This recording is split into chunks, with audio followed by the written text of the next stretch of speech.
Si mori paketa 2 tendera Ervin Fora me ndihmën e Arlinda Pogajt, drejtore e OPP-s, që nga viti 2024 kur operatori i blerjeve të përqendruara ka kaluar nga Ministria e Brendshme tek Ekonomia e drejtuar nga Blendi Gonxhe, ushtuan apozimet me tenderat. Shumica e prokurorimeve të shëndetësisë organizohen tashmë nga varësia e tij në krye të OPP-s Arlinda Pogaj. Fondet të dyfishuara për të njëjtin shërbim jepen në procedura të dyshimta.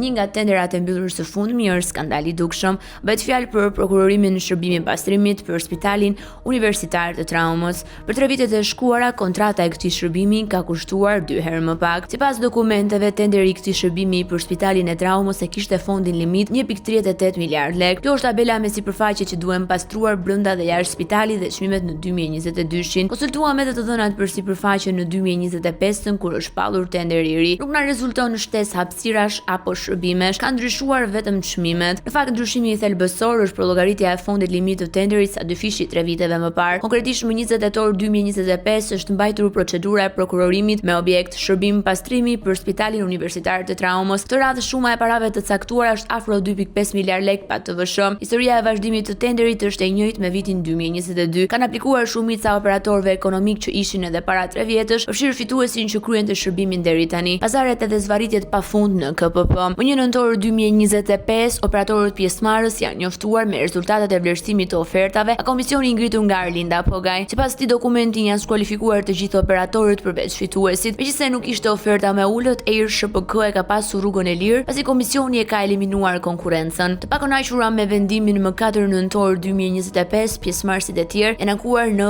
Komisionin e Prokurorimit Publik. Gjithashtu, ankimuesit kërkojnë dhe skualifikimin e ofertës së operatorit ekonomik EIR SHPK. Fillimisht KPP u dha drejt. Në datën 20 janar 2026, Komisioni i Prokurorimit Publik mori vendimin pranoi pjesërisht ankesën e operatorëve ekonomik REI SHPK, Cleanfast SHPK, ndërsa ka refuzuar kërkesën e pastrimeve Silvio SHPK. Madje sipas vendimit i rekomandoi Agjencisë së Prokurorimit Publik të nisë hetimin administrativ për rastin. Në reflektimin e saj më 27 janar 2026, Arlinda Pogaj ka njoftuar KPP-n se ishte rishikuar vlerësimi për operatorët e skualifikuar. Edhe vendimi i dytë i komisionit të tenderit ishte si 2 pika ujë me të parin. Në këtë pikë më 4 shkurt 2026, KPP krejt papritur do si të hap një dritë jeshile për Arlinda Pogajn e OPP-s. Kompania REI SHPK, e cila më parë kishte përfituar kontratën 3 vjeçare nga 2022 deri në 2025 për pastrimin e Spitalit të Traumës, vendosi ta ankohej sërish. E sidomos pretendonte përsëritjen e kontratës kur tani fondi ishte dyfishuar. Gjithsesi kishin ndryshuar duart e pushtetit dhe parat ishin premtuar një kompani tjetër me lidhje të fuqishme në Ministrinë e Shëndetësisë. Më datë 16 shkurt 2026 është sërish REI SHPK në kundërshtimin e vendimit të Komisionit të vlerësimit të ofertave mbi skualifikimin. KPP e drejtuar nga zëvendës kryetari Fjorend Zguro vendosi përfundimisht të mbetej në fuqi vendimi i Arlinda Pogaj. Kështu më datën 1 prill 2026, komisioni ka dërguar njoftim administratorit të kompanisë EIR SHPK të paraqitej si fituese për firmosjen e kontratës. Po kush është kompania fituese për të cilën është dyfishuar fondi i pastrimit të Spitalit të Traumës? EIR SHPK është thelluar në maj 2015 nga Ervin Fora dhe ortaku i tij Ongjëll Hoxha. Qëllimi ishte që kjo firmë të fokusohej në tendrat e dezinfektimit, por më pas Fora do synonte tendrat e furnizimit me medikamente dhe pajisje mjekësore. Në këtë val Fora dhe Hoxha kanë krijuar Euromed SHPK me të cilën kanë marrë shumë tendera përmes favorizimeve. Më pas Fora do të krijonte kompanitë Vini Pharma, Cure Pharma,